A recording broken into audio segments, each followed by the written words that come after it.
ওরে এখনো যার মা বেঁচে আছে দোয়া নিও। ওরে মোনাজাতের পরে অনেকে বাসায় চলিয়া যাবা, অনেকে গিয়া মা বাবারে ডাকবে, দরজা খুলবে। আর একদল এখানে কিছু আল্লাহর বান্দা আছে বড় ইয়তীম, আর জীবনে মা বলে ডাক দিতে পারবে না, আর জীবনে বাবা বলে ডাক দিতে পারবে না। সবাই যখন মা কইয়া ডাক দেয়, ওই যার মা নাই তার কলিজাটা ছিঁড়িয়া যায়। ওরে সন্তান যখন বাবা বলিয়া ডাক দেয়, যার বাবা নাই ওর কলিজাটা ছিঁড়িয়া যায়। ওরে একদিন ঈদের নামাজ পড়ি একটা যুবক কবরের কিনারায় দাঁড়ায় দাঁড়ায় কান্না করে। ও যুবক, ঈদের আনন্দ বাদ দিয়া কাঁদো কেন? বলে গত ঈদে আমার মা আমার মাথায় হাত বুলায় দোয়া করেছে, আমার বাবারে পাশে নিয়ে নামাজ আদায় করেছিলাম। আজকে যখন ঈদের নামাজের জন্য ঘর থেকে বের হইতেছি, হঠাৎ আমার কথা মনে পড়ে গেল, আমার মা আমার মাথায় হাত দিয়া দোয়া করবেন। হঠাৎ মনে পড়িয়া দেখি মায়ের বিছানাটা খালি, আমার মা সাদা কাফনে কবরে পড়ে আছে, আমার বাবাও নাই, আমি বড় ইয়তীম। ও মা হারা বাবা হারা। অনেকের মা বাবা ছিল বড় গরিব, কষ্ট করিয়া করিয়া তোমাকে আমাকে মানুষ বানাইছেন। কত বাবা গরিবী হালাতে ছিলেন, বাবার মানে মাঝে মাঝে মনে চাইতো ইলিশ মাছ কিনিয়া খানা খাবে, টাকার অভাবে খেতে পারে নাই। মায়ের মাঝে মাঝে মনে চাইতো আঙ্গুর বেদানা খাবে, টাকা নাই, খেতেও পারে নাই। আজকে তুমি সন্তান, তোমার ঘরে কত মাছ কত ফল, কি লাভ হবে? ওই মা বাবারে আর পাইবা না, আর জীবনে ফল খাওয়াইতেও পারবা না। ওই মা বাবারে যদিও পারবা না, তবে 2 ফোঁটা চোখের পানি পাঠাইয়া দাও রে নিষ্ঠুর।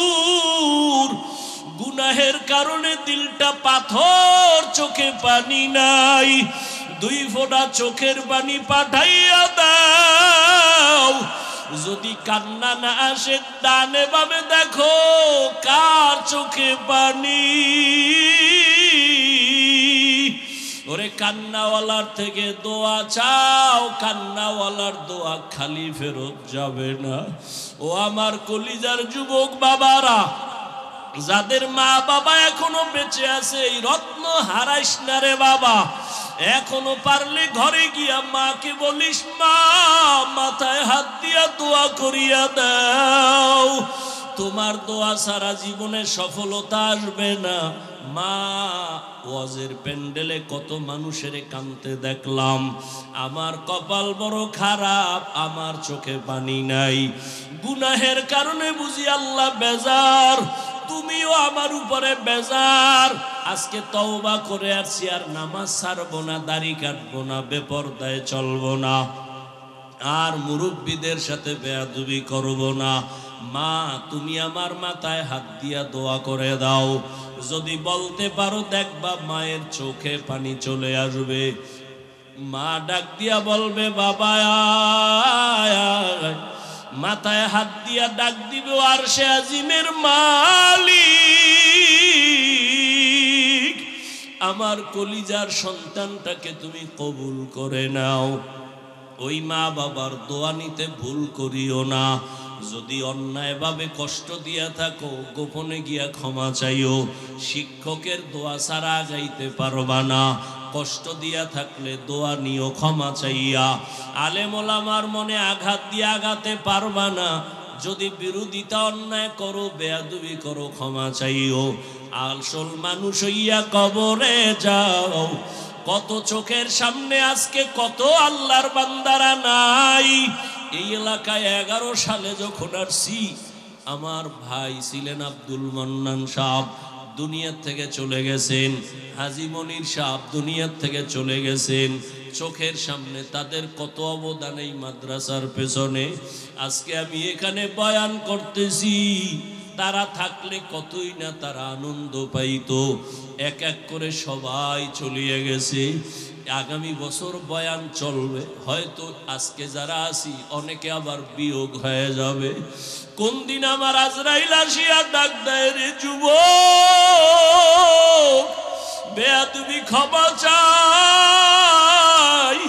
ওরে আজান শুনিয়া মসজিদের দিকে দৌড়াও। ওরে মা বাবা থাকলে দোয়া নিও, মায়ের কষ্ট দিও না, বাবারে কষ্ট দিও না। ওরে মা বাবার কবরের কিনারায় যাইয়া মাঝে মাঝে চোখের পানি ছেড়ে দোয়া করিও, রব্বির হামহুমা কামা রব্বায়ানি সগীরা। মাঝে মাঝে কবরস্থানে গিয়া চোখের পানি সারিও। ওরে আল্লাহর বান্দারা, তওবার নিয়ত করো, নামাজ যেন ছুটিয়া না যায়, জবানের কথায় যেন কেউ কষ্ট পাইয়া বরদোয়া না দেয়। আল্লাহ সবাইকে কবুল করে নেন। জহুরের নামাজের আগে সোমবার নবীর ইন্তেকাল, বুধবার দিন যায়া রাতের তাহাজ্জুদের সময় দাফন। নবী নিজেই বলেন, মাইয়িত মরে গেলে দ্রুত দাফন করো, দেরি করিও না, মাইয়িতের কষ্ট হয়। রহমতের নবীর দাফনে কেন সোমবার থেকে বুধবার দেরি করা হলো? বলে নবী ইন্তেকালের পরে বিশাল দুইটা সমস্যা, গোটা দুনিয়া ব্যাপী দুই সমস্যা সমাধানের জন্য বুধবার পর্যন্ত গেল। এক সমস্যা, নবীজি খলিফা কারে বানাবে নবী বলেন নাই। দুই সমস্যা, নবীজির দাফন হবে কোথায়? মক্কাওয়ালারা কামগো দিকে পাঠাও, মদিনার আনসার কামগো দাও। দুই সমস্যার সমাধান দিতে গিয়া আব্বা এক সমাধান দিলেন, আব্বার মেয়ে আর একটা সমাধান দিলেন। আব্বা হলেন আবু বকর সিদ্দিক রাদিয়াল্লাহু তাআলা আন, আর আম্মা হলেন তার কন্যা আয়েশা রাদিয়াল্লাহু তাআলা আনহা। দুইজনে দুই সমাধান দিয়ে দিলেন। আম্মা জান আয়েশা রাদিয়াল্লাহু আনহা, যার সাথে নবীর বিবাহ হলো, আম্মা জানের বয়স মাত্র 6 বছর। নবীর সাথে বিয়া হলো কয় বছরে? কথা কন না কেন? 6 বছর। নবীজির ঘরে আম্মা জান আসছেন তখন 9 বছর। 9 বছর বয়সে আম্মা জান নবীর ঘরে আসলেন। আম্মা জানের যখন 18 বছর বয়স, নবী তখন বিদায় নিলেন। 6 বছরে বিয়া, 9 বছরে ঘরে আসলেন, 18 বছরে আম্মা জানের তখন নবী চলে গেলেন। হিসাব বুঝলে বলেন, আম্মা জান নবীর ঘর করলেন কতদিন? কয় বছর? 9 বছর। 18 বছরে তো আমগো মেয়ে গো বিয়েই হয় না, এর মধ্যে আবার আগুন ডালে কয় বাল্য বিবাহ বন্ধ। কোরআনের আইনের সাথে বৃদ্ধাঙ্গুলি দেখানো। ভাইরা আমার, আম্মা জান আয়েশা রাদিয়াল্লাহু আনহা বলেন, আমি 18 বছরের নারী, মাত্র নবীর সোহবত পেলাম 9 বছর। এই 9 বছরে আমি কি পেয়েছি? রহমতের নবীর দোয়ায় 2000-এর উপরে হাদিসের হাফেজা হয়ে গেছি। কয় বছরে? 9 বছরে। 18 বছরের নারী। আমনের ঘরের নারী কয়টা হাদিস পারে? না পারলেও তো কইবেন পারে না। আমনে কয়টা পারেন? 1000? 1000 না তো আপনি আহলে হাদিস হইলেন কেমনে? সাফাবাজি। আল্লাহ হেদায়াত দান করুন। আমিনও কয় না। যদি কবুল হয়ে যায়। বাঙালি বড় চালু না। আল্লাহ হেদায়াত দান করুন। ভাইরা আমার, আম্মা জান সমাধান দিলেন একটা, বাবা আবু বকর সমাধান দিলেন আর একটা। এই দিতে গিয়া নবীর ইন্তেকাল সোমবার দিন জোহরের আগে, দাফন হলো বুধবার দিন তাহাজ্জুদের সময়। তো নবীর জানাজা হইছে না? জিন্দা ব্যক্তির জানাজা হয়নি। হ্যাঁ, কেন? বলে নবী মরে নাই। আর এক দল কয় নবীরা যে কবরে গেছে মইরা, আর জিন্দা হবে না। এবার এটারে টিকাইতে না পাইলে এবার কথা আছে, বুঝলাম মানি জিন্দা। আল্লাহ কইছে খানাও দেয়, কি খায়? রুটি না ভাত? যদি রুটি বা ভাত খায়, প্লেট পায় কই, গেলাস পায় কই, ওখানে কেমনে খায়? এরকম ফালতু মানুষ আছে না? আউযুবিল্লাহ বিসমিল্লাহ পারে না, ইমামের আটকানের লেগে একদিন কয় হুজুর মুসা নবীর মায়ের নামটা কোন তো? ইমাম সাহেব যখন কইছে এটা দেখে দেখে কাইল জানাম, চায়ের দোকানে গিয়ে লাগাই দিছে, কি ইমাম রাখছো কিচ্ছু জানে না। আছে না নাই? আল্লাহ হেদায়াত দান করুন। কিছু মানুষ আছে মানে কথা কইতে পারলি নিজেরে অনেক বড় মনে করে। আল্লাহ হেদায়াত দান করুন। ভাইরা আমার,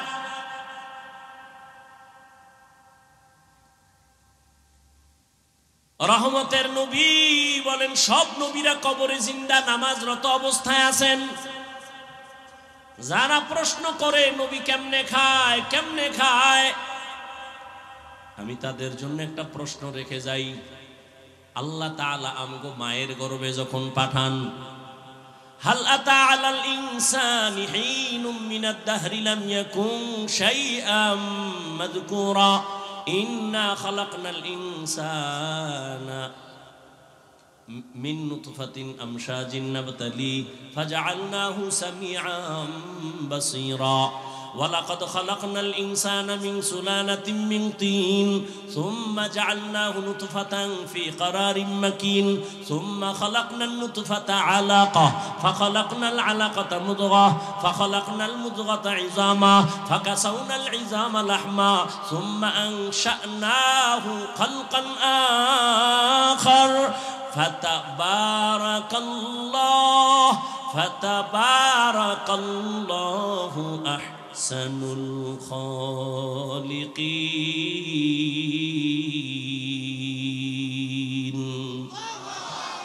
আল্লাহ তাআলা বলেন আমি মানুষকে নাপাক পানির থেকে বানাইলাম, আমি তাকে শক্তি দিলাম দেখার জন্য শুনবার জন্য।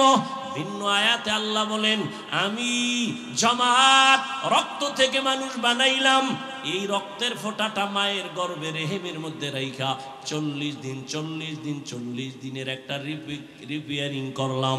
41 রক্ত হইল গোশতের পিণ্ড, আবার হাড্ডি, আবার গোশত, এর উপরে চামড়া, এভাবে 40 চিল্লা কয়। 40 কি কয়? মায়ের গর্ভে চিল্লা দিলে দেহের উন্নতি হয়। দুনিয়াতে যদি আল্লাহর পথে চিল্লা দাও রুহের উন্নতি হয়। মায়ের গর্ভের চিল্লায় দেহের উন্নতি, দুনিয়ার মধ্যে যদি আল্লাহর পথে চিল্লা দাও রুহের উন্নতি। কিসের উন্নতি? यहाँ हम सब मुसाफिर दिल ना लगा,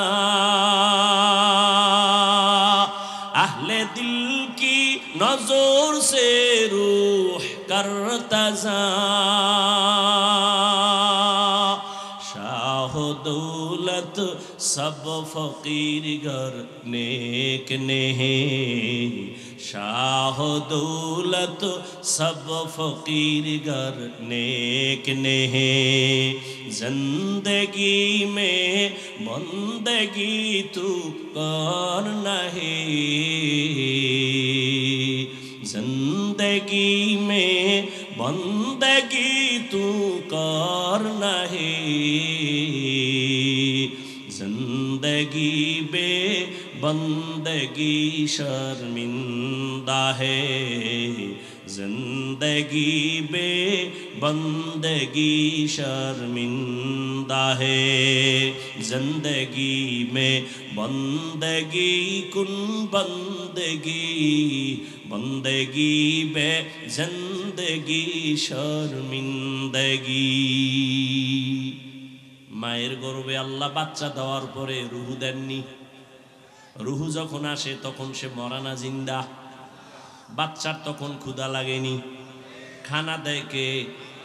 খাওয়ার পরে পেট ভরেনি, ভরলে বাথরুম লাগেনি, হাই কমট কই ভাইব হে আনো।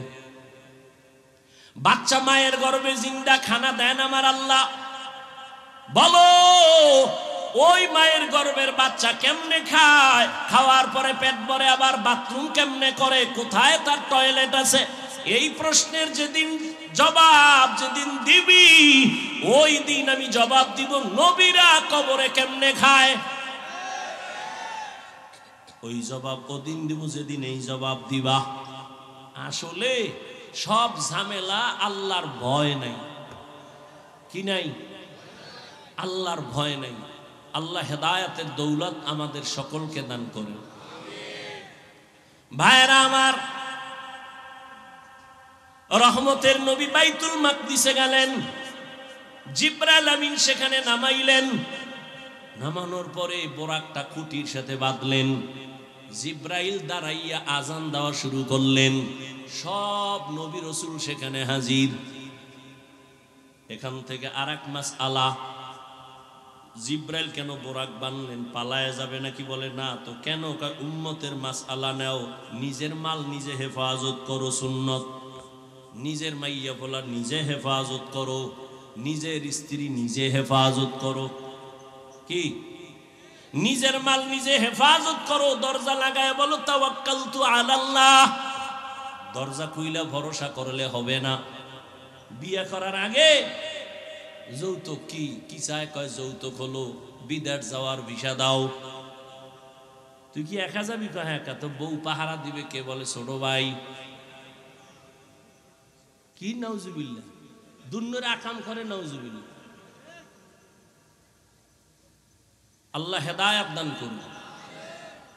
আমি মাঝে মাঝে বলি, পীর সাহেবের মুরিদ আর তাবলীগের চিল্লাওয়ালা আর মক্কার হাজী, তোমার ইমানের পাওয়ার কত? মাইয়া ফলার বিয়ার সময় টের পাওয়া যায়। পাঁচতলা বিল্ডিং এর ছাদ, রাত্র 12টায় ধুম ধুম আওয়াজ, পুরা এলাকা কাঁপে। কি ও ইমাম সাহেব ঘুমাইতে পারে না, বের হয়ে কয় হাজী সাহেব। আওয়াজ হয় কি? এর কয় দাওয়াত পান নাই। কি ও? কয় আমার মাইয়ার বিয়ার গায়ে হলুদ চলে ছাদের উপরে। গায়ে হলুদ হারাম, হারাম, হারাম, কবিরা গুনাহ। বলার দায়িত্ব আমার, মানবেন কিনা সে দায়িত্ব আপনার। যৌতুক হারাম, গায়ে হলুদ হারাম। এই আনোয়ার শাহ আসবে, আল্লাহ হেদায়েত। কালা জাহাঙ্গীর আইব,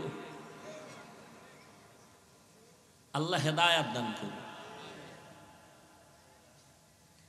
ভাইরা আমার,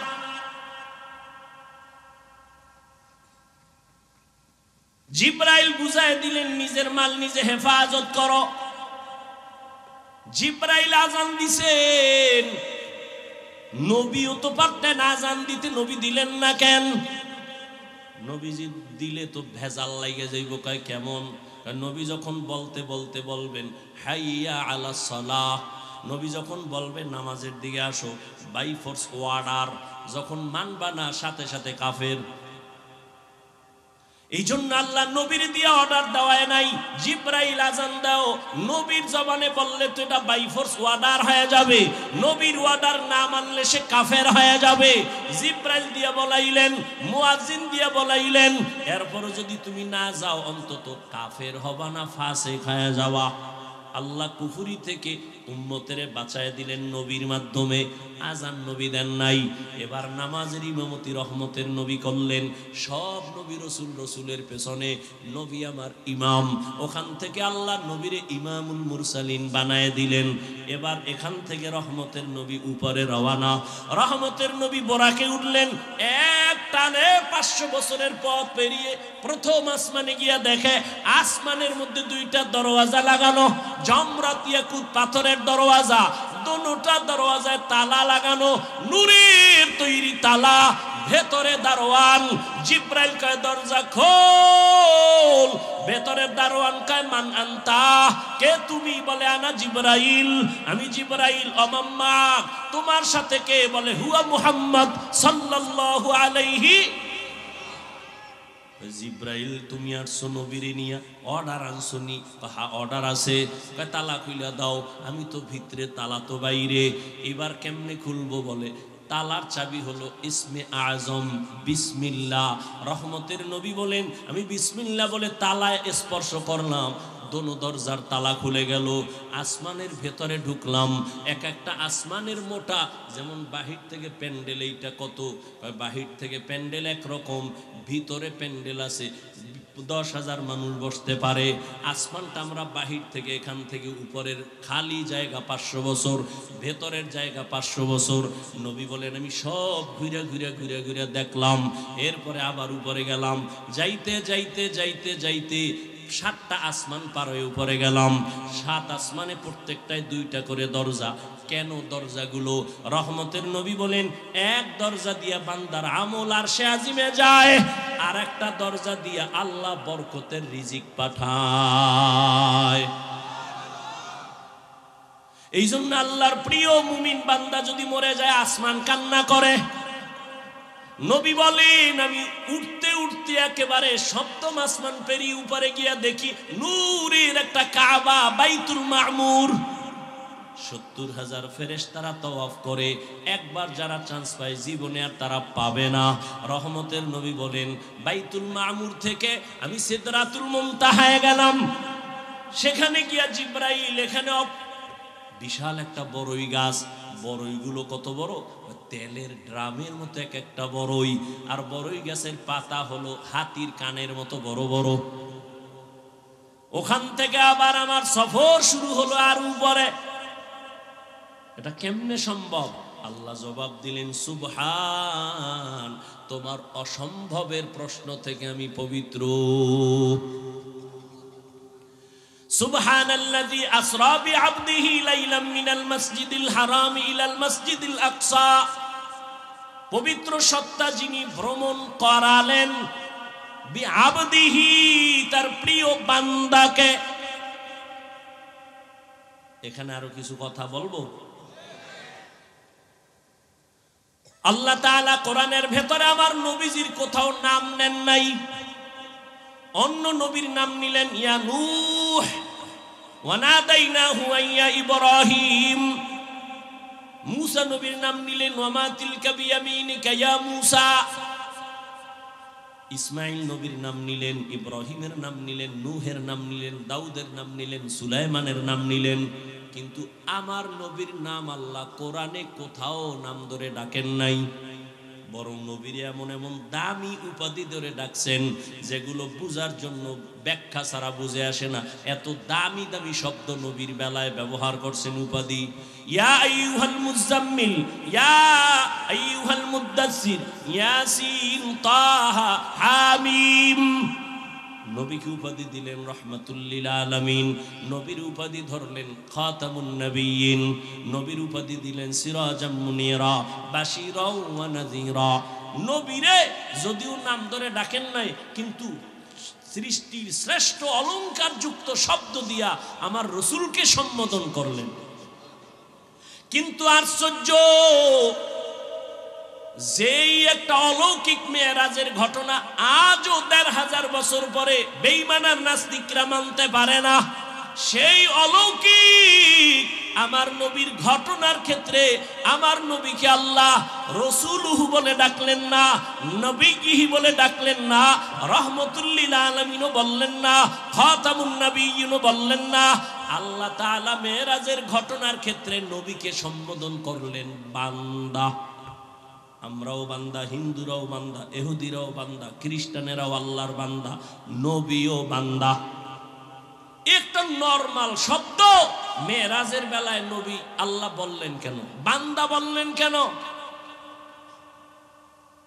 এর জবাব 4টা। আল্লাহ নবীর এখানে বান্দা কেন বললেন? এত দুর্বল শব্দ। হিন্দুরাও আল্লাহর বান্দা, ইহুদিরাও আল্লাহর বান্দা, খ্রিস্টানও আল্লাহর বান্দা, আমরাও আল্লাহর বান্দা। নবীরেও বললেন বান্দা। বান্দা বলার 4 কারণের প্রথম কারণ, নবীজি নিজেরে বান্দা বলতে বড় আনন্দিত হন। নবী নিজেরে বান্দা বললে খুব খুশি। এই জন্য মেরাজে যখন গেছে না, যাইতে যাইতে যাইতে যাইতে আরশে আজিমে ঢুকছেন, নবী জুতা খুলবেন, আওয়াজ আসলো নবী জুতা খুইলেন না। আপনার জুতার ধুলি আরশে আজিম নেওয়ার জন্য পাগল হয়ে আছে। আল্লাহর কাছে গিয়ে বসছেন কাছাকাছি। ফাআওহা ইলা আবদিহি মা আওহা। নবী কি নিয়ে আসছেন? 3 জিনিস নিয়ে আইছি। আত্তাহিয়াতু লিল্লাহ ওয়াসসালাওয়াত ওয়াত-তাইয়্যিবাত। আল্লাহকে আমিও তিনটা দিতে চাই। আসসালামু আলাইকা আইয়ুহান নাবিয়্যু ওয়া রাহমাতুল্লাহ ওয়া বারাকাহ। নবীকে আমি একা নিব না, আসসালামু আলাইনা ওয়া আলা ইবাদিল্লাহিস সালিহিন। এবার আল্লাহ কয় ফেরেশতারা টের পাইছো কিছু কহা কথা সাক্ষী দাও। ফেরেশতারা সাক্ষী দিলেন, আশহাদু আল্লা ইলাহা ইল্লাল্লাহ। এর দুর্বল শোনানো, আমার নবীর রিসালাতের সাক্ষীও দিয়া দাও। এইবার ফেরেশতারা কয় ও আশহাদু আন্না মুহাম্মাদান। কি কবি ফেরেশতারা বলো, মুহাম্মাদানের পরে কি বলবো? ওয়া রাসূলুহু। কয় না না, বল আবদুহু ওয়া রাসূলুহু। আবদুহু আগে কেন? কয় আবদুহু আমার নবীর দেওয়া, রাসূলুহু আমি আল্লাহর দেওয়া। আমারটা পরে নাও, আমার বন্ধুর ডাগে আনো। আমার বন্ধু নিজেরে বান্দা বললে খুশি, অতএব বন্ধুর ডাগে নিয়াও আবদুহু, তারপরে বলো রাসূলুহু। আগে বলো আমার বান্দা, তারপরে বলো আমার রসুল। অথচ নবীর সম্মান কিন্তু রাসূলুহু শব্দ দিয়া, আবদুহু দিয়া না। কিন্তু আল্লাহ আগে আনলেন আবদুহু, তারপরে বলাইলেন রাসূলুহু। কেন? বলে আবদুহু আমার বন্ধুর দেওয়া, রাসূলুহু আমার দেওয়া। আমি আমার বন্ধুর আশিক, আমার বন্ধুর শব্দ আগে দিয়া দাও। কিয়ামতের ময়দান যেদিন কায়েম হয়ে যাবে, মানুষগুলো বেকারার হয়ে যাবে, সেদিনও আল্লাহ তাআলা তার মুহাব্বতের বান্দাদেরকে আগে সম্বোধন করবেন। ইয়া আইয়াতুহান নাফসুল মুতমাইন্নাহ ইরজিই ইলা রাব্বিকি রাদিয়াতাম মারদিয়াহ ফাদখুলি ফি ইবাদি ওয়াদখুলি জান্নাতি। এই জান্নাতীরা, আগে জান্নাতের দরজা খোলা হবে না, তালা লাগানো, চাবি হলো মুহাম্মদের হাতে। অতএব জান্নাতের দিকে না যাইয়া নূরের তৈরি আরশে আজিমের নিচে আশ্রয় নাও। ওখানে আমার কলিজার বান্দাগুলো বসা, মুতমাইন্নাওয়ালারা ওখানে বসা আছে। আমার প্রিয় বান্দাদের কাতারে ঢুকো, তারপরে জান্নাতে যাও। আগে আমার বান্দাদের মধ্যে ঢুকো, আমার বান্দাদের প্রিয় যারা সেখানে আছে। ইয়া আইয়াতুহান নাফসুল মুতমাইন্নাহ ইরজিই ইলা রাব্বিকি রাদিয়াতাম মারদিয়াহ ফাদখুলি ফি ইবাদি ওয়াদখুলি জান্নাতি। ভাইরা আমার, নবী বান্দা বললে খুশি, এই জন্য এখানে বান্দা বললেন। 2 নাম্বার জবাব, বান্দা বলিয়া নবীরে ডাকলেন কেন? কয় আল্লাহর সাথে বান্দার একটা সম্পর্ক আছে, ছাত্রর সাথে উস্তাদের সম্পর্ক, মা বাবার সাথে সন্তানের সম্পর্ক, স্বামীর সাথে স্ত্রীর সম্পর্ক। আল্লাহর সাথে বান্দার সম্পর্ক অনেক লাইন, কিন্তু একটা মূল সম্পর্ক কি? বলে আমাদের সম্পর্ক, আল্লাহ আমাদের মাবুদ, আমরা তার আবদ। মাঝখানে সম্পর্কের সূত্র হলো ইবাদত। ইবাদত আমার আল্লাহর দেওয়া, এটাই আমাদের সম্পর্ক গাঢ় বানায় ইবাদতের দ্বারা। এজন্যই তো যারা ইবাদত করে তারা বান্দা বা আবদ বা আবেদ।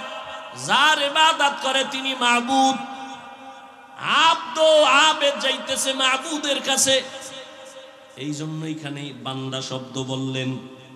আর সারা দুনিয়ার মধ্যে আল্লাহর যত ইবাদত করনেওয়ালা আছে, শ্রেষ্ঠ ইবাদত করনেওয়ালা আপনার আমার নবী রাহমাতুল লিল আলামিন।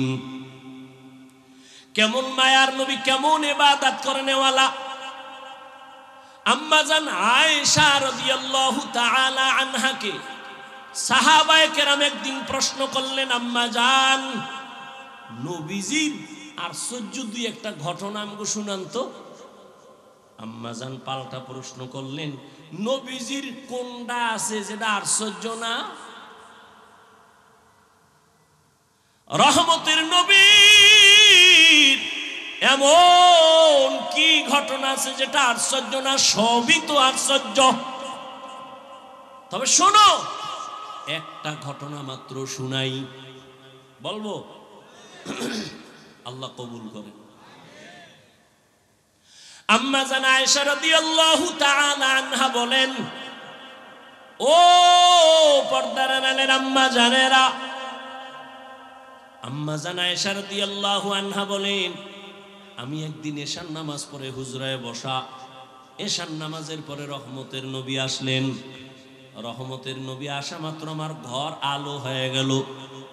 নবীরে দেখি মুস্কি হাসতেছেন, আর আমারে কয়, ও হুমায়রা। ইয়া রাসূলুল্লাহ, লাব্বাইক, আজকের রাত্রটা আমার একটু ছুটি দিবেননি? আজকের রাত আমাকে একটু ছুটি দিবেননি? কে কয়? দেখছেন কে কয়? নবী। কারে কয়? আয়েশা রাদিয়াল্লাহু আনহাকে বলেন, আজকের রাত আমার একটু ছুটি দিবেননি? আপনারা চাননি ছুটি? হ্যাঁ, কি এর ছুটি? আউলা জাউলা দৌড়, টেলিফোন করলে বলে এই সময় টেলিফোন কেন, খবর আছে। রহমতের নবী, উম্মতের আদর্শ। আম্মা জানকে বলেন, নবী বললেন, ও হুমায়রা, আমাকে আজকের রাতের ছুটি দিবেননি? আম্মা জান কয়, ভাবতেছিলাম নবী বোধহয় অন্য কোন বিবির ঘরে হয়তো যাবেন। আমি হাসি দিয়ে বললাম, ইয়া রাসূলুল্লাহ, সব সময় ভয়ে থাকি, আমার বয়স কম, কখন জানি না অজান্তে বেয়াদবি হয়, আপনি আমার কাছে অনুমতি চাইবেন, আর আমি বলবো না, এটা কেমনে হয়?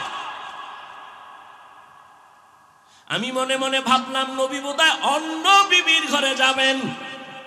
কিন্তু রাতের গভীর, আমি আয়েশা ঘুমের বাহানা করে শুয়ে পড়লাম, নবী বোধহয় অন্যের ঘরে যাবেন। হঠাৎ করে আমি খেয়াল করে দেখলাম, আমি ঘুমের বাহানাই আসি, নবীজিরে দেখতেছি আমার হুজুরার পাশে রহমতের নবী নামাজে দাঁড়ায় গেলেন। মায়ার নবী কারো ঘরে আর গেলেন না, রহমতের নবী নামাজে দাঁড়াইলেন। নামাজে দাঁড়াইয়া একা একা গোপনে কি যেন পড়েন, সূরা কেরাত শুরু করলেন, আলহামদু পড়তেছেন। আমি আয়েশা কান লাগায় শুনতেছি, নবী অঝোর দাঁড়ায় কাঁদতেছেন। কান্না করতে করতে নবীজির দাড়ি মুবারক বেয়ে বেয়ে চোখের পানিগুলো পড়তেছে, নবীর কান্না। আলহামদু সূরাটা শেষ, এরপরে নবী সূরা বাকারা শুরু করলেন। ভাবলাম আমার নবী বোধহয় কয়েক পৃষ্ঠা পইরা রুকুর মধ্যে যাবেন, কিন্তু না, সাহাবারা, আমি আয়েশা খেয়াল করতেছি নবী পুরা সূরা বাকারাই শেষ করে ফেললেন। নবী পড়তেছেন আর কাঁদতেছেন, পড়তেছেন আর কাঁদতেছেন। নবীজির কান্নায় বুক ভেসে যায়, দাড়ি ভিজে ভিজে পানি পড়ে বৃষ্টির মতো। ভাবলাম নবী সূরা বাকারাটা শেষ করে রুকুর মধ্যে যাবেন, না, রহমতের নবী পরের সূরাটাও তেলাওয়াত শুরু করলেন। তেলাওয়াত চলতেছে চলতেছে, মায়ার নবীর চোখের পানি পড়ে দাড়ি মোবারক ভিজে যাইতেছে। নবীজি সূরা বাকারার পরে সূরাটা পড়তেছেন, মাঝখানে না সেই সূরাটা পুরাই শেষ করলেন। এরপরে ভাবলাম নবী রুকুতে যাবেন, দেখলাম না, নবী তারপরের সূরাটাও শুরু করলেন, আর কান্না বন্ধ নাই। নবী পরের সূরাটা ৩ নাম্বার সূরা পুরাটাই শেষ করে ফেললেন। এরপরে নবী রুকুতে যাবেন না, নবী দেখি আবার পঞ্চম সূরাও তেলাওয়াত শুরু। মায়ার নবীর কান্না, মনে হয় যেন দুনিয়া কম্পমান হয়ে গেল। নবীর কান্না চলতেছে, তেলাওয়াত চলতেছে, কান্না চলতেছে, গভীর রাতে আর তেলাওয়াত চলতেছে দীর্ঘ সময়। মনে হয় যেন রাত এখন শেষ হয়ে যাবে। নবী মাত্র প্রথম রাকাতে নামাজের তেলাওয়াতে আছেন, চোখের পানিতে নবীর জামা ভিজে যাচ্ছে, দাড়ি ভিজিয়া গেল। দীর্ঘ সময় আমি আমার আয়েশার হায়াতে নবীকে এত কান্না দেখি নাই, এত কষ্ট দেখি নাই। দীর্ঘ টাইম দাঁড়াইয়া তেলাওয়াত করার পর মায়ার নবী সবে মাত্র রুকুর মধ্যে চলে গেলেন। নবী রুকুতে গিয়া আর মাথা উঠান নাই। মনে হয় যেন নবী কান্না করে বেহুশ হয়ে যাবেন। নবীজি এই পরিমাণ ইবাদত করেন, কান্না করে নবী রুকুর থেকে উঠেনি না। অনেক সময় সীমাহীন দেরি করার পর মায়ার নবী এবার দাঁড়ায় গেলেন। দাঁড়াইয়া এরপরে নবী মাত্র প্রথম রাকাতের প্রথম সিজদায় রওয়ানা। মায়ার নবী যখন প্রথম রাকাতের প্রথম সিজদায় চলে গেলেন, সিজদায় গিয়ে যে আবার সে কান্নার আওয়াজ, মায়ার নবী কাঁদতেছেন প্রথম সিজদায়, দ্বিতীয় সিজদাও দেন নাই। প্রথম রাকাতের প্রথম সিজদা, রহমতের নবীর কান্না, নবী আর মাথা উঠান না। এই পরিমাণ সময় লাগাইয়া সিজদায় গিয়া নবী কাঁদেন। মায়ার নবী বলেন, আচ্ছা আস্তাজিদু ইয়াসজুদু আলা কদামির রহমান। বান্দা যখন নিজের কপাল সিজদায় লুটাইয়া দেয়, আমার রব তখন কুদরতের পা বান্দার কপালের নিচে ঢুকাইয়া দেয়। মায়ার নবী সিজদায় পড়ে কাঁদেন। আম্মা জান আয়েশা বলেন, আমি পর্যন্ত বেকারার হয়ে গেলাম। মনে হয় নবীর এই নামাজগুলি জীবনের শেষ, নবীর জীবনের শেষ নামাজ। নবীর সিজদার কান্না হঠাৎ করে শুনি পেছন থেকে বেলালের আওয়াজ। বেলাল ডাক দিয়ে কয়, ইয়া রাসূলুল্লাহ, আমি ফজরের আযান দেওয়ার জন্য চলে আসছি, তাড়াতাড়ি আপনি প্রস্তুতি গ্রহণ করেন। আযানের সময় কাছাকাছি চলে আসছে, ফজরের সময় অতি নিকটবর্তী। আম্মাজান বলেন, নবী মাত্র প্রথম রাকাতের প্রথম সিজদায় এখনো কান্না, ওদিকে বেলালের আওয়াজ। ফজরের সময় কাছাকাছি, দ্রুত রেডি হয়ে যান। আম্মাজান আয়েশা রাদিয়াল্লাহু আনহা বলেন, আমার মায়ার নবীর এই রকম আশ্চর্য হাজারো ধরনের ঘটনা। আম্মাজান একদিন বলেন, ইয়া রাসূলুল্লাহ, আপনি জীবনে তো কম কষ্ট করলেন না, আপনার জীবন মনে হয় দুঃখে দুঃখে গেল। তবে আমি আয়েশা জানতে চাই, আপনার জীবনের বেশি দুঃখের ঘটনা কোনটা? বলা মাত্র নবী হাউ মাউ করে কান্না শুরু করলেন আর বলেন, ও আয়েশা, তায়েফের ময়দানের ঘটনা আমার বড় হৃদয় বিদারক, আমি সহ্য করতে পারি না।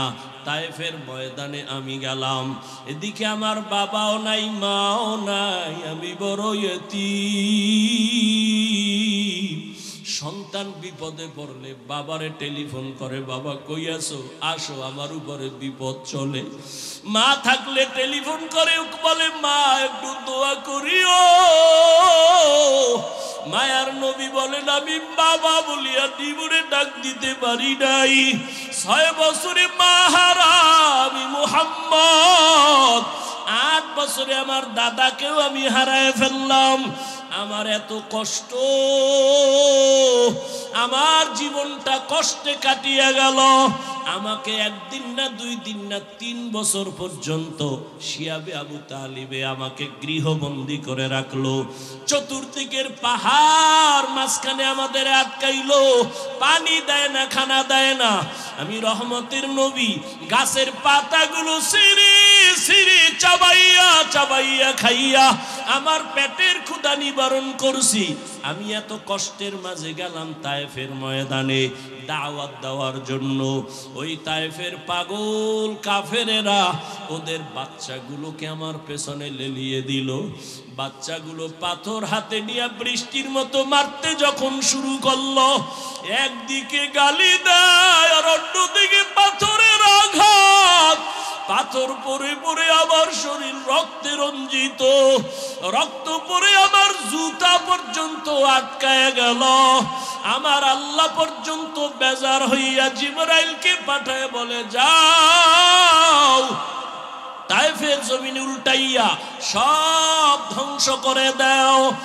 আমাকে এই পরিমাণ পাথর মেরে মেরে ওরা তাড়ায় দিল। একটা ব্যক্তি ছাড়া কেউ আর কালেমা পড়ল না। আমি মা কেউ পাইলাম না, বাবাকেও পেলাম না। এই পরিমাণ কষ্ট আমার, রক্ত মাখা অবস্থায় আমি হাঁটতে হাঁটতে মক্কার দিকে রওয়ানা। এই তায়েফের কাফের বেঈমান এই পরিমাণ আমার উপর অত্যাচার করলো, কি পরিমাণ উপহাস আর ঠাট্টা গালাগালি করলো। আমি আল্লাহর কাছে একবারও বরদোয়া করি নাই, তবে তায়েফের ঘটনা আমাকে বারবার কষ্ট দেয়, কাঁদায়। এরে নবীর উম্মতের দল, ওই নবী মেরাজ থেকে নামাজ নিয়ে আসলেন। আজকে মুসলমান দাবি করি, বান্দা দাবি করি। বান্দার জন্য মূল কাজ হলো ইবাদত। ইবাদত যারা করবে তারা আসল বান্দা, যার ইবাদত করবে তিনি হলেন আমার আসল মাবুদ। এরে বান্দা দাবি করি, এখনো ইবাদতের লাইনে দুর্বল।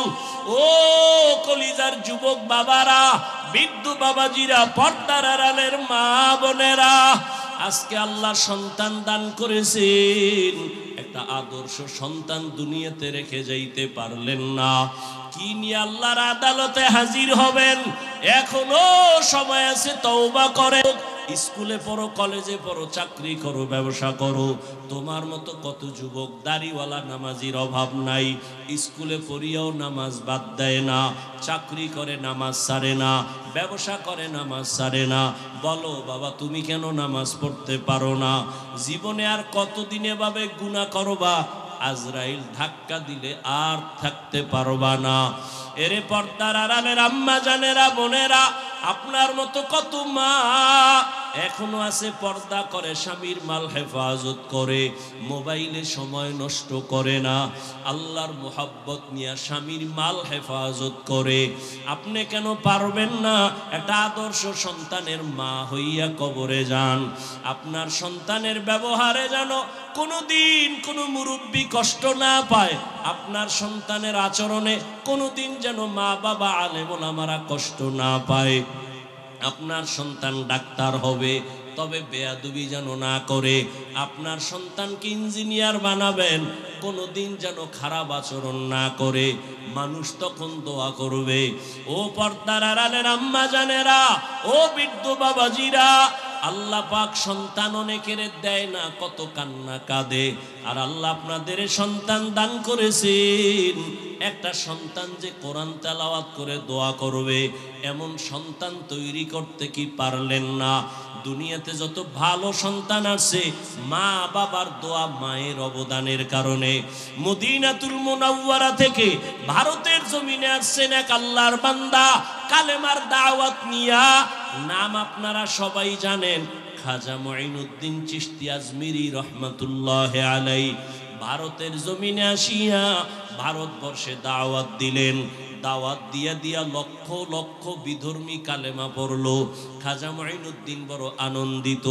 একদিন মায়ের সামনে খুব আনন্দ করে, মা ডেকে বলে, খাজা মুঈনুদ্দিন এত আনন্দ কেন করো?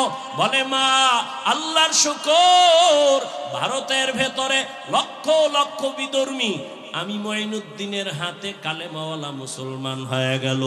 মা ডাক দিয়া কয়, বাবা মুঈনুদ্দিন, এগুলো তোমার অবদান না, সব হলো আমি মায়ের অবদান।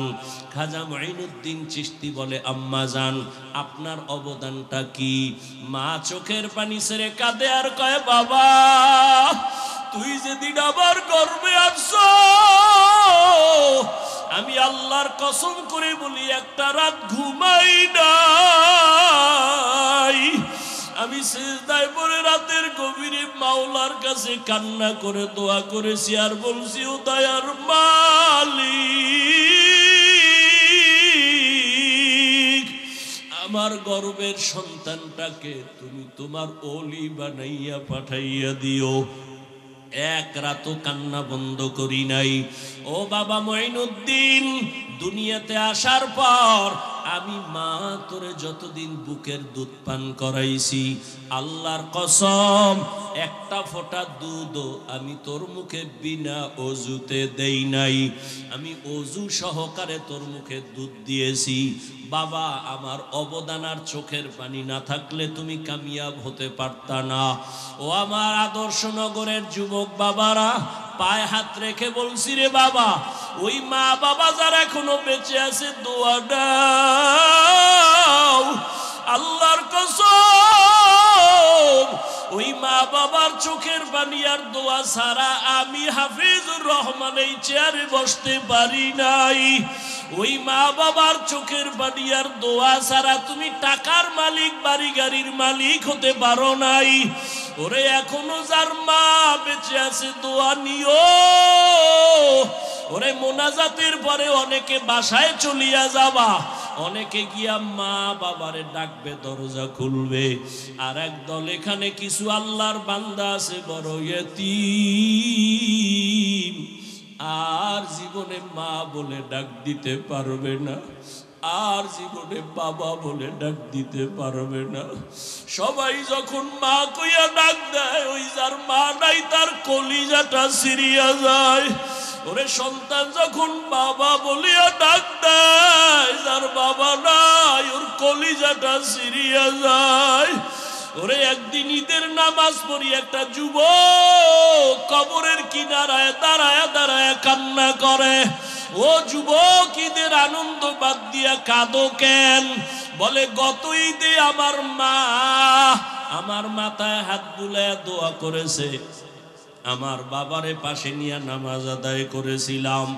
আজকে যখন ঈদের নামাজের জন্য ঘর থেকে বের হইতেছি, হঠাৎ আমার কথা মনে পড়ে গেল, আমার মা আমার মাথায় হাত দিয়া দোয়া করবেন।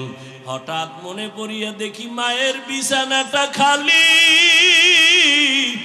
আমার মা সাদা কাফনে কবরে পড়ে আছে, আমার বাবাও নাই, আমি বড় ইয়তীম।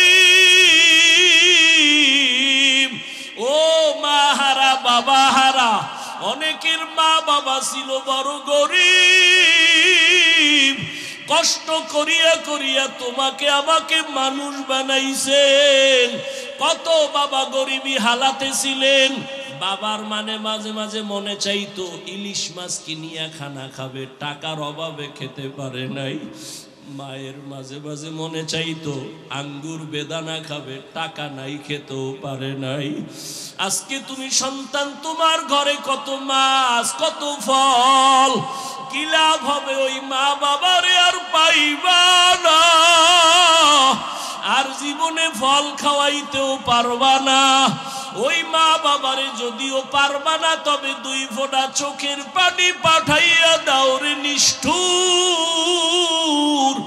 গুনাহের কারণে দিলটা পাথর, চোখে পানি নাই, দুই ফোঁটা চোখের পানি পাঠাইয়া দাও। যদি কান্না না আসে, ডানে বামে দেখো কার চোখে পানি। ওরে কান্নাওয়ালার থেকে দোয়া চাও, কান্নাওয়ালার দোয়া খালি ফেরত যাবে না।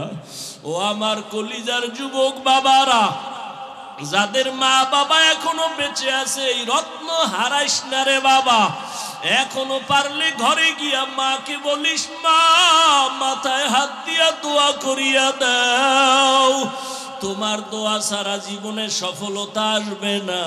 মা, ওয়াজের প্যান্ডেলে কত মানুষের কাঁদতে দেখলাম, আমার কপাল বড় খারাপ, আমার চোখে পানি নাই।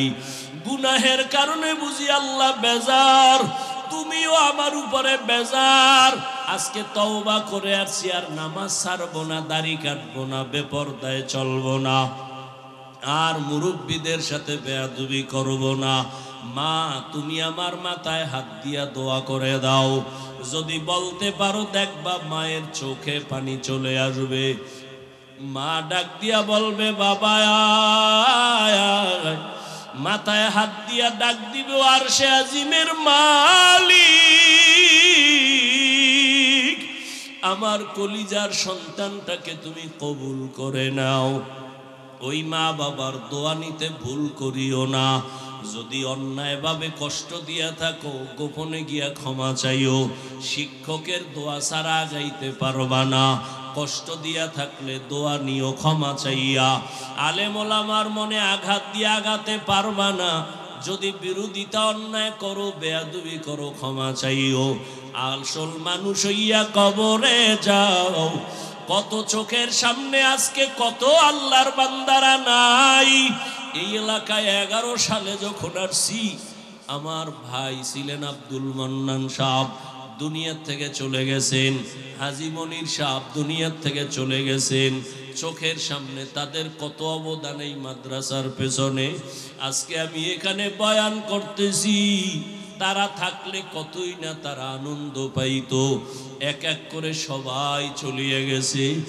আগামী বছর বয়ান চলবে, হয়তো আজকে যারা আছি অনেকে আবার বিয়োগ হয়ে যাবে।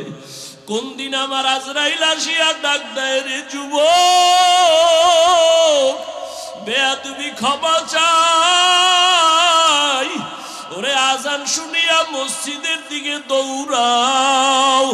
ওরে মা বাবা থাকলে দোয়া নিও, মায়ের কষ্ট দিও না, বাবারে কষ্ট দিও না। ওরে মা বাবার কবরের কিনারায় যাইয়া মাঝে মাঝে চোখের পানি ছেড়ে দোয়া করিও, রব্বির হামহুমা কামা রব্বায়ানি সগীরা। মাঝে মাঝে কবরস্থানে গিয়া চোখের পানি সারিও। ওরে আল্লাহর বান্দারা, তওবার নিয়ত করো, নামাজ যেন ছুটিয়া না যায়, জবানের কথায় যেন কেউ কষ্ট পাইয়া বরদোয়া না দেয়। আল্লাহ সবাইকে কবুল করে নেন, তওবাওয়ালা জিন্দেগি আমাদের দান করেন। আলহামদুলিল্লাহি রাব্বিল আলামিন। والصلاة والسلام على سيد الأنبياء والمرسلين وعلى آله وأصحابه أجمعين يا أرحم الراحمين يا أرحم الراحمين